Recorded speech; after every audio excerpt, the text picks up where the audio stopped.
दोस्तों shalom praise the Lord. प्रभु आप सबको आशीष दे, अपने अनुग्रह अपने प्रेम से भर के रखे।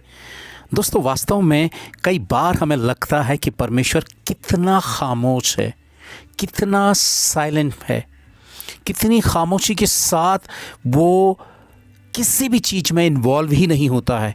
उसे कोई फ़र्क ही नहीं पड़ता है कि इस दुनिया में क्या चल रहा है, इस दुनिया में जो कुछ भी हो रहा है या जो कुछ भी चल रहा है। एक भी इंसान इस दुनिया में संतुष्ट नहीं है, खुश नहीं है। लेकिन परमेश्वर इतना खामोश कैसे हो सकता है? वो कोई एक्शन नहीं लेता, वो कोई कदम नहीं उठाता है। आखिर इसके पीछे वजह क्या है?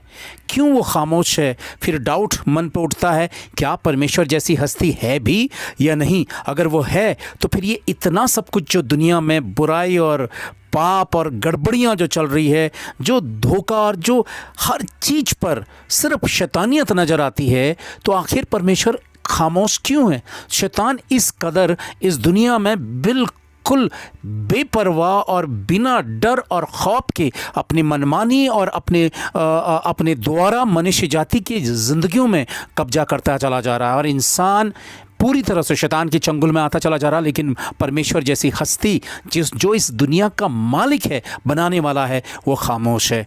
दोस्तों मैं ये बताना चाहता हूँ आपको कि ये बात वास्तव में सच बिल्कुल नहीं है।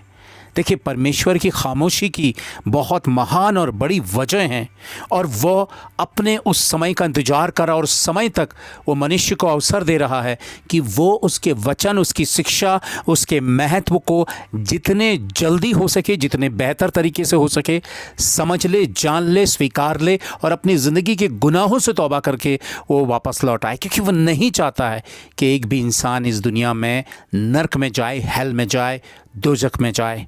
तो कहने का मतलब ये है दोस्तों कि परमेश्वर की खामोशी का मतलब ये नहीं है कि उसका इंटरेस्ट दुनिया से छूट चुका है, ख़त्म हो चुका है, या फिर परमेश्वर जैसी हस्ती है ही नहीं। मनुष्य जीवन बस चलता ही रहेगा, ऐसे पाप और गुनाह में चलता ही रहेगा, फ्री ऑफ कॉस्ट। सूरज, हवा, पानी, ज़िंदगी की सांसें बस फ्री ऑफ कॉस्ट मिलती रहेंगी। परमेश्वर ने आंखें बंद कर ली हैं, खुदा ने आंखें बंद कर ली है और इंसान अपनी मनमानी का जीवन जीता रहेगा।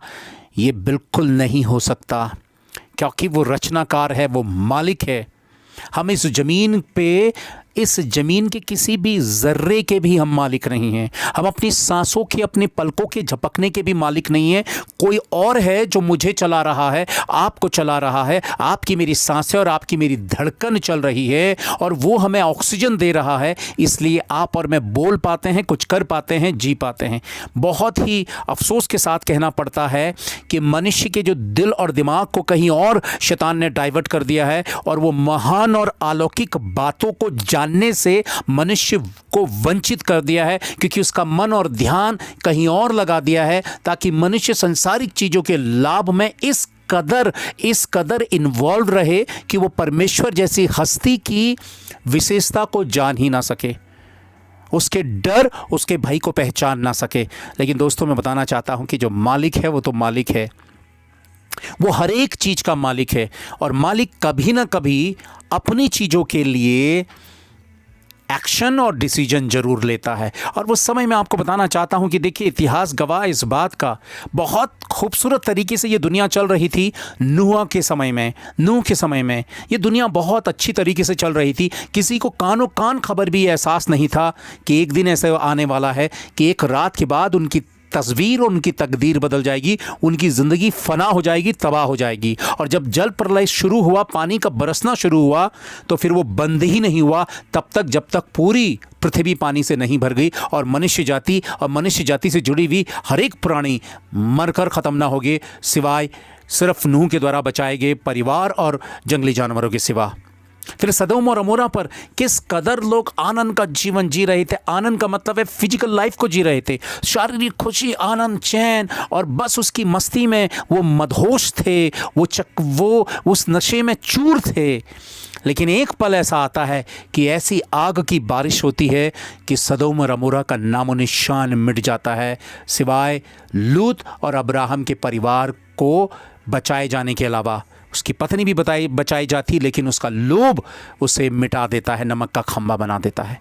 तो ये परमेश्वर की बिल्कुल जो खामोशी है दोस्तों, ये खामोशी इस बात का संकेत देती है कि किसी भी घड़ी ऐसा वज्रपात, ऐसी सामर्थ्य इस जगत पर उतरेगी, बिल्कुल खामोशी के बाद इतना बड़ा, इतना सामर्थ्यशाली धमाका होगा कि मनुष्य जाति उससे उभर नहीं पाएगी, उससे बाहर ही नहीं आ पाएगी। वो सोचती रह जाएगी कि अच्छी खासी ज़िंदगी चल रही थी, अचानक जीवन पे ये सब कुछ क्या आ गया। और परमेश्वर का जब न्याय और जब परमेश्वर के द्वारा वो 7 कटोरों का उडेला जाना और इस पृथ्वी में ट्रायल्स का शुरू होना, टेम्पटेशंस का शुरू होना, उन परखों का शुरू होना, वो सताव का शुरू होना जब आरंभ होगा तो वो ख़त्म ही नहीं होगा और मनुष्य जाति की तबाही और बर्बादी का दौर वास्तव में शुरू हो जाएगा। ऐसा कैसे हो सकता है कि परमेश्वर इस दुनिया को यूं ही चलने दे और वो सब सारा तमाशा खामोशी के साथ देखे, एक तमाशबीन की तरह, और दुनिया लुटती चली जाए, बर्बाद होती चली जाए, मिटती चली जाए। उसने जिस तरह से इस दुनिया को बनाने पे दिल लगाया, अपना मन लगाया, तो वो ऐसे ही इस दुनिया को छोड़ देगा कि बस ये दुनिया ऐसी चलती रहे, मनमाने तौर पर चलती रहे, बर्बाद होती चलती चली जाए। इस खूबसूरत दुनिया को मनुष्य उजाड़ता चला जाए, बर्बाद करता चला जाए, इसका मालिक बन बैठे। ये कभी नहीं हो सकता दोस्तों, ये कभी नहीं हो सकता।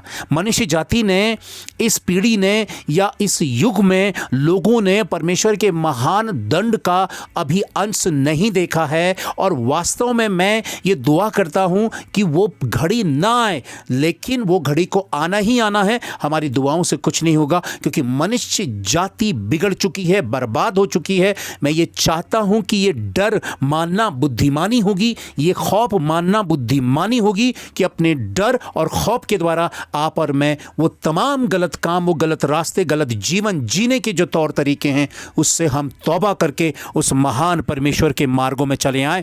वरना वो घड़ी, अब ऐसी घड़ी आने वाली है जो इस खामोशी के बाद बड़े धमाके के साथ शुरू होगी और मनुष्य को एक पल के लिए भी अपने जीवन के बचाव का अवसर और मौका नहीं मिलेगा।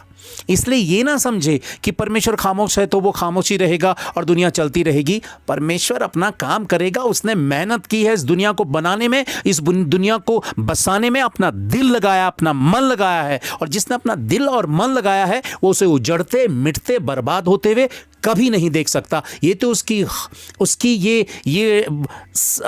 ये दिल है, उसका ये प्रेम है कि वो खामोशी के साथ सह रहा है ताकि वो आपको मिटते हुए ना देखे।